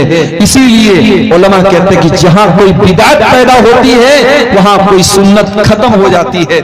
हमारे यहाँ बहुत सारी मस्जिदों में फर्ज नमाज के बाद इज्तिमाई दुआ होती है। जैसे ही सलाम फेरा, इमाम साहब ने हाथ उठा के दुआ करना शुरू किया और सारे मुक्तदी भी इज्तिमाई तौर पर दुआ करते हैं। जाहिर है कि ये अमल बिदअत है। इनफरादी तौर पर तो इंसान दुआ कर सकता है, मगर इज्तिमाई तौर पर सारे लोग मिलकर के दुआ करें, ये साबित नहीं है, ये बिदअत है। और इसका नुकसान क्या होता है कि नमाज के बाद के जो अज़कार हैं वो लोग नहीं पढ़ते और ऐसे उठ के चले जाते हैं। तो मेरे साथियों, बिदअत से अपने दामन को हमें बचाना है। बिदअती क़यामत के दिन अल्लाह के प्यारे नबी के हाथों से कौसर का जाम भी उसको नसीब नहीं होगा। हल अता अलल इंसानि हीनुम मिनद्दहरि लम यकुन शैअम मज़कूरा। ऐ इंसान, ऐ अपनी ताकत पे नाज करने वाला, अपनी दौलत पे गुरूर करने वाला, अपनी शोहरत पे गुरूर करने वाला इंसान, तू भूल गया तेरे ऊपर एक पीरियड ऐसा भी आया था, एक दौर ऐसा भी आया था, लम यकुन शैअम मज़कूरा। तू तो कोई काबिले जिक्र चीज भी न था, कोई तुझे जानता न था, तेरा नाम किसी को पता न था, तेरे वजूद के बारे में तुझे कुछ भी पता नहीं था। फिर अल्लाह ताला ने एक हकीर पानी के कतरे से तुझे पैदा किया। रहमे मादर में अलग अलग पोजीशन में 9 महीने तक तू रहा। फिर तेरी पैदाइश का टाइम आया, तू दुनिया में रोते हुए आया। तेरा बाप हंस रहा था, तेरे घर वाले हंस रहे थे, लेकिन तू रोता हुआ, चिल्लाता हुआ दुनिया में आया। तो तू रो रहा था, सब हंस रहे थे। और एक दिन ऐसा भी आएगा जब तू चुपचाप दुनिया से चला जाएगा और तेरे जाने पर तेरे घर वाले रोते रह जाएंगे। रोता हुआ इंसान आता है और रुलाता हुआ दुनिया में छोड़ के सबको चला जाता है। इंसान की जिंदगी बस रोने और रुलाने के दरमियान है। मेरे प्यारे साथी, इंसान इस दुनिया में आया, 50 साल की जिंदगी उसको अल्लाह ताला ने दी, 60 साल की जिंदगी उसको अल्लाह ताला ने दी। जवानी का दौर उसने देखा, बुढ़ापे का दौर उसने पाया, ताकत भी उसको मिली, दौलत भी उसको मिली। सवाल ये पैदा होता है, ये जिंदगी अल्लाह ताला ने क्यों दी है? इस जिंदगी का मकसद क्या है? इस जिंदगी का उद्देश्य क्या है? इस जीवन का उद्देश्य क्या है? इस जिंदगी का पर्पस और मकसद क्या है? कुरान का 29वां पारा उठाओ, अल्लाह ताला हमारी पैदाइश का मकसद बयान करता है। फरमाया अल्लज़ी खलक़ल मौत वल हयात लियब्लुवकुम अय्युकुम अहसनु अमला। मेरे बंदो, हमने जीवन और मृत्यु का जो सिस्टम बनाया है, हमने तुमको जो पैदा किया है, हमने मौत को बनाया, हमने जिंदगी को बनाया। क्यों बनाया? लियब्लुवकुम, हम तुम्हारा इम्तिहान लेना चाहते हैं, हम तुम्हारी परीक्षा लेना चाहते हैं, हम तुम्हें जांचना चाहते हैं कि कौन अच्छा अमल करने वाला है, कौन अल्लाह को राजी करने वाला अमल करता है, कौन ऐसा अमल करता है जो अल्लाह की नजर में अच्छा है, दुनिया की नजर में अच्छा है कि नहीं। अल्लाह क्या ये मैटर नहीं करता। दुनिया की नजर में आप कैसे हैं, अल्लाह क्या ये मैटर नहीं करता। अल्लाह की नजर में आप कैसे, आपने वो अमल किया कि नहीं किया जो अल्लाह को पसंद आने वाला है। अल्लाह ताला हम सबको इम्तिहान के तौर पर इस दुनिया में पैदा कर रहा है। हमारी दुनिया की जिंदगी एक इम्तिहान की जिंदगी है मेरे भाइयों, और जिस तरीके से दुनिया के हर इम्तिहान को एक दिन खत्म हो जाना है। एक टाइम है, बच्चा स्कूल इम्तिहान देने गया, स्टूडेंट कॉलेज में एग्जाम देने गया, 2 घंटे का एग्जाम था, 3 घंटे का एग्जाम था, 2 घंटे पूरे हो गए, एग्जामिनर ने कॉपी छीन ली। भाई तेरे एग्जाम का टाइम खत्म हो गया, तू और नहीं लिख सकता है। बच्चे से कॉपी छीन ली गई, तेरी परीक्षा की अवधि समाप्त हो गई, तेरे इम्तिहान का टाइम खत्म हो गया, अब इसके आगे तुम कुछ नहीं कर सकते। मेरे प्यारे साथियों, हमारे भी इम्तिहान का एक टाइम है, और वो टाइम कब है हम नहीं जानते। वो टाइम कब आ जाए हम नहीं जानते। हो सकता है कि आज की रात हम आराम से बिस्तर पे सोने जाएं और सुबह को हम उठ भी ना पाए। हो सकता है कि कल की सुबह का सूरज भी देखना हमको नसीब ना हो। हम तो ऐसा इम्तिहान दे रहे हैं। दुनिया में इम्तिहान देने वाले को पता है मुझे 2 घंटा इम्तिहान देना है, 3 घंटा इम्तिहान देना। हम तो ऐसा इम्तिहान दे रहे हैं, हमें ये तो पता है कि खत्म होना है, कब खत्म होना है ये नहीं पता। इन्नल्लाह इंदहु इल्मुस्साअह व युनज़्ज़िलुल गैसा व यअलमु मा फिल अरहाम व मा तदरी नफ्सुम माज़ा तक्सिबु गदा व मा तदरी नफ्सुम बिअय्यि अर्दिन तमूत। ये 5 चीजें हैं, इसको अल्लाह ताला गैब की कुंजी बोलता है, गैब की चाबी है। जिस तरीके से दुनिया के खजाने की चाबी खजाने के मालिक के पास होती है, ये 5 चीजें गैब से ताल्लुक रखती हैं, और इसकी चाबी किसके पास है? अल्लाह के पास है। कयामत कब आएगी अल्लाह को मालूम है, बारिश कब होगी, कितनी होगी, कहां होगी, अल्लाह को मालूम है। वयालमु मा फिल अरहाम, और माँ के पेट में होने वाला बच्चा क्या होगा, लड़का होगा या लड़की होगा, ये तो सीटी स्कैन के जरिए भी मालूम हो जाएगा, ये तो अल्ट्रासाउंड के जरिए भी मालूम हो जाएगा। लेकिन लड़का या लड़की बड़ा होकर के क्या बनेगा? नेक बनेगा, बुरा बनेगा, अच्छा बनेगा, कैसा बनेगा, अकीदा क्या होगा, ईमान कैसा होगा, अमल कैसा होगा, ये सब अल्लाह को मालूम। और फरमाया कि कल क्या करने वाले हो किसी को नहीं मालूम। वमा तदरी नफ्सुम माज़ा तक्सिबु गदा, कोई नहीं जानता कि कल उसके साथ क्या होने वाला है। बनारस में एक लड़का अपनी मां के साथ बाइक पर जा रहा है, मां पीछे बैग लेकर के बैठी हुई है। बनारस की एक बहुत मशहूर रोड पर से उसका गुजर होता है। नौजवान लड़के तो वैसे भी गाड़ी बहुत स्पीड में चलाते हैं, लड़का स्पीड में गाड़ी चला रहा है, पीछे मां बैग लेकर के बैठी हुई है। अचानक उसका बैग उसके बगल की उसके साइड की बाइक से टकरा जाता है, गाड़ी डिसबैलेंस हो जाती है, लड़का गाड़ी से गिर जाता है, डिवाइडर में उसका सर जा करके लड़ जाता है। घर से चला था मां को ड्रॉप करने और स्पीड में गाड़ी चला रहा था, उसका सर डिवाइडर से टकरा जाता है। 12-13 दिन गुजर गए, आज अभी तक लड़का हॉस्पिटल में कोमा की हालत में मौत और जिंदगी से जूझ रहा है। वमा तदरी नफ्सुम माज़ा तक्सिबु गदा, कोई नहीं जानता कि कल उसके साथ क्या होने वाला है। सामान 100 बरस का है, पल की खबर नहीं। इंसान 100 साल आगे की प्लानिंग करके चल रहा है, लेकिन कल क्या होने वाला है इंसान उस बात की गारंटी नहीं दे सकता। और फरमाया 5वीं चीज, वमा तदरी नफ्सुम बिअय्यि अर्दिन तमूत, कोई नहीं जानता कि वो कहां मरेगा, कब मरेगा छोड़ दो, कैसे मरेगा छोड़ दो, कहां मरेगा।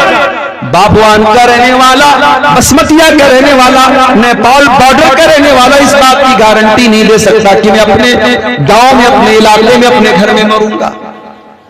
अल्लामा एहसान इलाही ज़हीर लाहौर में बम धमाके में हमला होता है, उन जख्मी हो जाते हैं। जलसे के दौरान बम धमाका होता है, कई उलमा मौके पर शहीद हो जाते हैं। अल्लामा एहसान इलाही ज़हीर, जिनको सऊदी अरब की हुकूमत भी बहुत उनकी इज्जत करती थी, वहां की हुकूमत ने ऑफर किया उनकी बॉडी को, उनके शरीर को उनको रियाज के हॉस्पिटल में ले जाकर के एडमिट कराया गया, सऊदी अरब की राजधानी रियाज। वहां इलाज के दौरान अल्लामा एहसान इलाही ज़हीर बच न पाए, इंतकाल हो गया, शहीद हो गए। वो इंतकाल लाहौर में हुआ, पाकिस्तान में हमला लाहौर में हुआ, इंतकाल रियाज में हुआ, और फिर जनाजा मदीना लेके आया गया और मस्जिद नबवी में जनाजे की नमाज पढ़ाई गई और बकी के कब्रिस्तान में दफन किया गया। वमा तदरी नफ्सुम बिअय्यि अर्दिन तमूत, कोई नहीं जानता कहां मरेगा, कब्र की मिट्टी नसीब होगी कि नहीं होगी, घर वाले उसकी मिट्टी दे पाएंगे कि नहीं दे पाएंगे, इस बात की भी कोई गारंटी नहीं है। मेरे भाइयों, हम और आप तो वो इम्तिहान दे रहे हैं, हमें तो ये भी पता नहीं इम्तिहान की कॉपी कब छीन ली जाए। ऐ इंसान, तू कितना नादान है, तू दुनिया में इम्तिहान देने के लिए आया है और तुझे ये भी पता है कि वो इम्तिहान हो सकता है कल खत्म हो जाए, हो सकता है परसों खत्म हो जाए। तुझे ये भी नहीं मालूम कि तेरा इम्तिहान कब खत्म हो जाएगा और कब तेरा हिसाब शुरू हो जाएगा। ऐ इंसान, फिर भी तू गफलत में पड़ा हुआ है, तुझे अपने इम्तिहान की कोई टेंशन नहीं है। इक़्तरब लिन्नास हिसाबुहुम व हुम फी ऐ इंसानों, तुम कितने नादान हो, तुम्हारे हिसाब का टाइम करीब आ चुका है, फिर भी तुम गफलत में पड़े हुए हो। इसीलिए हमारे नबी फरमाते हैं, जाया करो कभी कभी कब्रिस्तान, ज़ूरुल कुबूर, ऐ मेरी उम्मत के लोगों कब्रिस्तान जाया करो, फ़इन्नहा तुज़क्किरुकुमुल आखिरा, कब्रिस्तान जाओगे, मरे हुए लोगों की कब्रों को देखोगे, जब मुर्दा लोगों के घरों को, उनकी कब्रों को देखोगे, तुम्हें आखिरत की याद आएगी, तुम्हें अपना अंजाम याद आएगा। बिल्डिंगों में रहते हुए शायद मौत न याद आए, बाल बच्चों के साथ हंसते खेलते हुए शायद तुम्हें मौत याद ना आए, दुनिया के पैसे गिनते हुए शायद तुम्हें मौत न याद आए, बैंक बैलेंस को चेक करते हुए शायद तुम्हें मौत याद ना आए, फेसबुक की रील्स देखते हुए शायद तुम्हें मौत याद ना आए, दुनिया की रंगीनियों में खो करके शायद तुम्हें मौत याद ना आए। लेकिन जब तुम कब्रिस्तान जाओगे, तुम देखोगे कल का करोड़पति भी उसी मिट्टी के अंदर लेटा हुआ है, कल का अरबपति भी उसी मिट्टी के अंदर लेटा हुआ है। बहुत बड़ा आलिम दीन था, बहुत बड़ी बड़ी तकरीरें करता था, आज वो भी इसी मिट्टी के नीचे दफन हो चुका है। बड़ा नाम कमाया करता था, बड़ी शोहरत थी, बड़ी इज्जत थी, आज वो भी इसी मिट्टी की चादर ओढ़ के सोया है। फ़इन्नहा तुज़क्किरुकुमुल आखिरा, जब तुम कब्रिस्तान को देखोगे, जब तुम कब्रों को देखोगे, तो तुम्हें मौत की याद आएगी। मौत को याद किया करो, मौत हमारी औकात हमें याद दिलाती है, मौत हमारी हैसियत हमें याद दिलाती है। इंसान को जब ये लगने लगे इस दुनिया में मैं सबसे ज्यादा सुप्रीम हूं, मेरे ऊपर कोई ताकत नहीं, कोई पावर नहीं है, मैं सबसे बड़ा पावरफुल हूं, बेसते मुस्तफा नूर ही नूर है, बेसते मुस्तफा नूर ही नूर है, आखिरी कील है तीरगी के लिए, और क्या चाहिए पैरवी के लिए। आपकी हर अदा, आपका हर अमल, आपकी हर अदा, आपका हर अमल, उसवे कामिला जिंदगी के लिए, उसवे कामिला जिंदगी के लिए। जो परस्तार है सिर्फ अल्लाह का,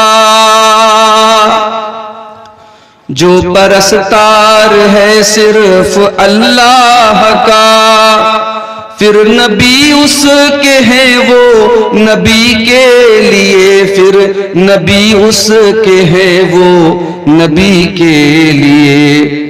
आओ सीखे करीने इबादत के हम, आओ सीखे करीने इबादत के हम, है नमूना नबी बंदगी के लिए, है नमूना नबी बंदगी के लिए। फख्र से दूर थे रहे मते दो जहां, फख्र से दूर थे रहमते दो जहां, जाने जाते सदा आजिज़ी के लिए, जाने जाते सदा आजिज़ी के लिए। रात का वक्त है रो रहे हैं नबी, रात का वक्त है रो रहे हैं नबी, रो रहे हैं फकत उम्मती के लिए, रो रहे हैं फकत उम्मती के लिए। जिसके दिल में सहाबा की उल्फत नहीं, जिसके दिल में सहाबा की उल्फत नहीं, फिर कहाँ उस में उल्फत नबी के लिए, फिर कहाँ उस में उल्फत नबी के लिए। जावे कौसर भी किस्मत में उसके नहीं, जामे कौसर भी किस्मत में उसके नहीं, सिर्फ अफसोस है, सिर्फ अफसोस है बिदअती के लिए, सिर्फ अफसोस है बिदअती के लिए। शान अहमद में जाहिद ये लिखना तेरा, शान अहमद में जाहिद ये लिखना तेरा, शान अहमद में जाहिद ये लिखना तेरा, है सादत तेरी जिंदगी के लिए। आ गए जब नबी रहे बरी के लिए, और क्या चाहिए पैरवी के लिए। सदर मोहतरम, उलमाए किराम, मोहतरम बुजुर्गों, नौजवान भाइयों, माओ और बहनों, प्यारे बच्चों,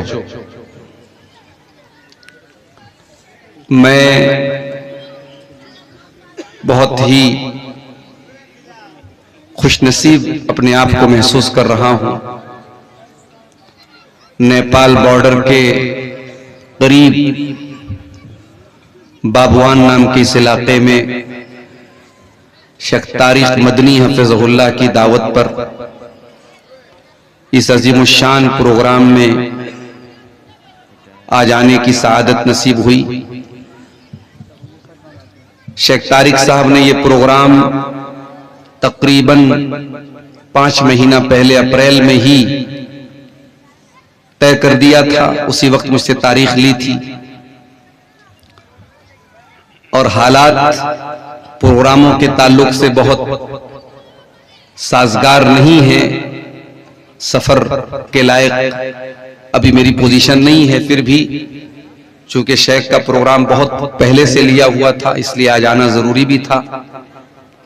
और अल्हम्दुलिल्लाह बहुत ही कामयाब प्रोग्राम मुनक़िद हुआ और अभी मुझसे पहले आपने बंगला जुबान के बहुत ही जाने माने आलिम दीन और खतीब शेख बदरुद्दुजा नदवी हफिज़हुल्लाह का खिताब बंगला ज़बान में समाअत किया और उनसे पहले भी बहुत सारे उलमा के बयानात हुए हैं। अल्लाह ताला उन तमाम उलमा की मेहनतों को कबूल फरमाए और हम सबको कहने सुनने से ज्यादा अमल की तौफीक अता फरमाए, आमीन। मेरे भाइयों, दुनिया में हर कंट्री में, हर देश में अपराधियों को सजा देने के लिए कानून होता है, अदालत होती है, पुलिस होती है। पुलिस का काम होता है जराइम को रोकना, अदालत का काम होता है इंसाफ के तकाजे को पूरा करना। और अदालत में जब किसी मुजरिम का जुर्म साबित हो जाए तो तकरीबन दुनिया के हर देश में एक सिस्टम है जिसको हम जेल बोलते हैं, कैद खाना बोलते हैं। मुजरिमों के लिए, गुनहगारों के लिए दुनिया वालों ने सिस्टम बनाया है कि उनको जेल में डाला जाता है। सवाल यह है, हम और आप इस दुनिया में न तो अपनी मर्जी से आए हैं न अपनी मर्जी से जाएंगे। आज दुनिया में हमें पैसा मिल गया, दुनिया हमें जानने लगी।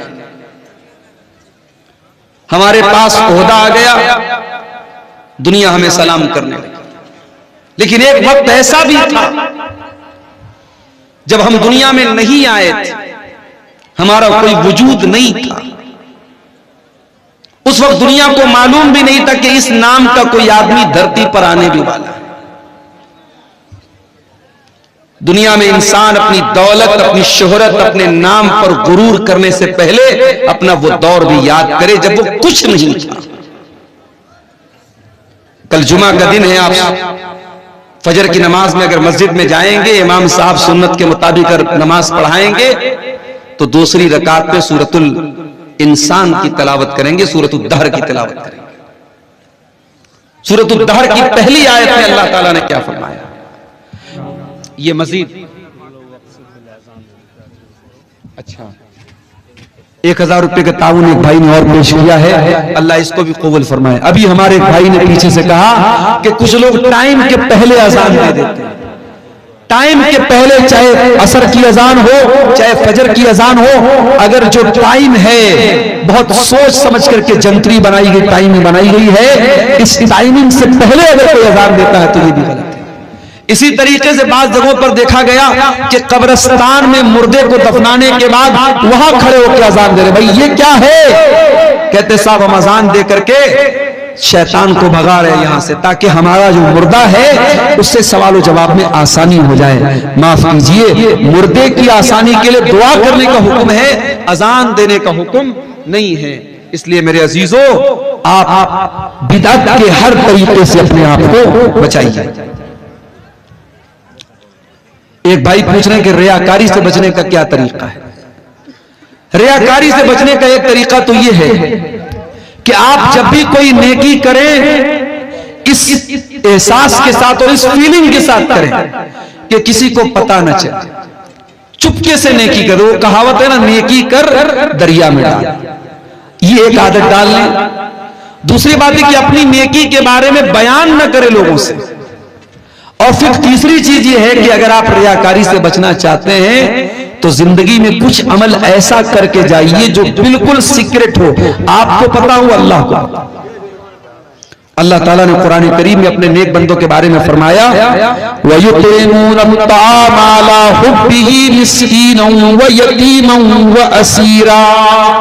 मेरे नेक बंदे मिस्कीनों को, यतीमों को, कैदियों को खाना खिलाते हैं और कहते हैं इन्नमा नुत्इमुकुम लिवजहिल्लाह ला नुरीदु मिनकुम जज़ाअन वला शुकूरा, कि हम तुमको अल्लाह ताला को राजी करने के लिए खिला रहे, हमें कोई बदला नहीं चाहिए, कोई शुक्रिया नहीं चाहिए, बस ये होना चाहिए इखलास। अगर ये चीज आपके अंदर है इंशाअल्लाह तो रियाकारी से आप बच जाएंगे। अगर कोई रिश्तेदार या माँ बाप कुरान पढ़ने के लिए बोला तो बच्चा उनको खुश करने के लिए अच्छे से पढ़ते हैं, और सऊदी की आवाज क्या लिखा है, सुरीली आवाज से पढ़ते हैं, तो ये रियाकारी है या नहीं? देखिए कुरान को ऐसे भी सुरीली आवाज से पढ़ना चाहिए। माँ बाप को दिखाने के लिए आप पढ़ते हैं तो गलत है।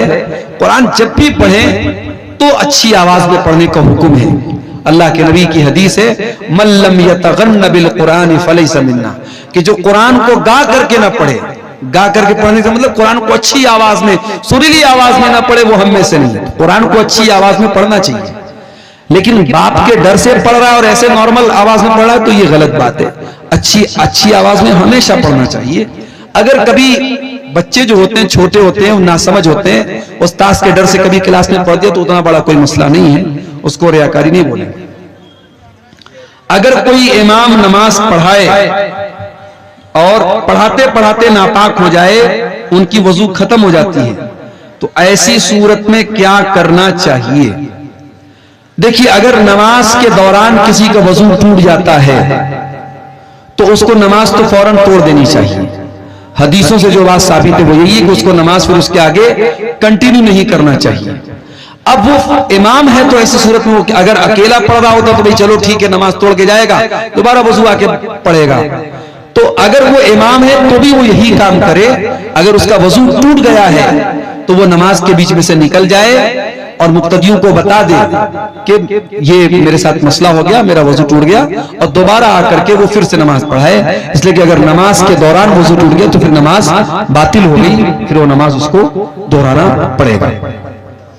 हजरत उमर फारूक रज़ी अल्लाह अन्हु की शहादत का जो वाकया है कि उनके ऊपर जब अबू लुलू फिरोज ने हमला किया था तो वो गिर पड़े थे, लेकिन उन्होंने गिरते हुए अब्दुर्रहमान बिन औफ को आगे बढ़ाया और बाकी नमाज उन्होंने पढ़ाई। तो वहां मसला दूसरा था, वहां नमाज बातिल नहीं हो रही थी। यहां आपने जो सवाल पूछा है कि नमाज वजू टूट जाए, वजू टूट रहा है, तो ऐसी सूरत में फिर नमाज को दोहराना पड़ेगा। किसी और को इमाम बनाने से काम नहीं चलेगा। अगर कोई और इमाम बनेगा तो फिर शुरू से नमाज पढ़ाना पड़ेगा। वल्लाहु आलम बिस्सवाब। तो मेरे भाइयों, ये जहन्नम में लेकर के जाने वाले चंद आमाल आपके सामने मैंने बयान किए हैं, और बातें और भी हैं, लेकिन अब मैं देख रहा हूं काफी ताखिर भी हो गई और काफी लोग हमारे यहाँ से ठंडी की वजह से, चूंकि ठंडी भी पड़ रही है, मैं आखिर में यही कहूंगा कि जहन्नम जैसी खतरनाक जगह से हमें और आपको अल्लाह ताला से पनाह भी मांगनी चाहिए और हमें दुआ भी करनी चाहिए अल्लाह ताला से कि हमें जहन्नम के अजाब से बचाए, और इसी तरीके से हमें वो अमाल भी करने चाहिए जो हमें जहन्नम में लेकर के जाने से बचा ले। सवाल पूछा गया कि बिदअती के पीछे नमाज होगी या नहीं। देखिए इसमें थोड़ी सी तफसील है। अगर कोई बिदअती है और आपको मालूम है कि ये ऐसी बिदअत करता है जो इंसान को इस्लाम से खारिज कर देती है, मिसाल के तौर पर कोई इमाम नमाज पढ़ा रहा है और वो कब्र पे सजदा करता है, गैरुल्लाह से मदद मांगता है, तो जाहिर है कि ये बिदअत तो कुफ्र तक लेके जा रही है, शिर्क तक लेके जा रही है। ऐसे इमाम के पीछे आप नमाज नहीं पढ़ेंगे।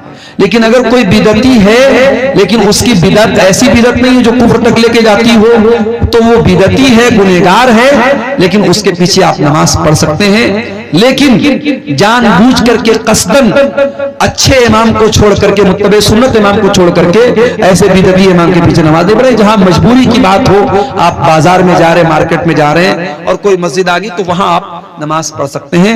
लेकिन अगर ये कन्फर्म है कि वो बिदअती जो है वो कोई शिरकिया अमल कर रहा है, तो फिर उसके पीछे आप नमाज नहीं पढ़ेंगे। अल्लाह ताला से दुआ है रब्बुल आलमीन हमें नेक अमल और अच्छी समझ की तौफीक अता फरमाए। रब्बुल आलमीन इस इदारे को जिस इदारे की तरफ से आज का प्रोग्राम हुआ है, शेख तारिक साहब का ये इदारा है, अल्लाह इस इदारे को दिन दुनी रात चौगुनी तरक्की अता फरमाए। जिन भाइयों ने ताउन पेश किया है, अल्लाह उनके ताउन को कबूल फरमाए। जो अभी तक पीछे रह गए हैं, अल्लाह उनको आगे बढ़ करके इस कार्य खैर में हिस्सा लेने की तौफीक अता फरमाए। अल्लाह ताला हम सबकी इस हाजिरी को कबूल फरमाए। आमीन व आखिर दावाना अनिल हम्दुलिल्लाह।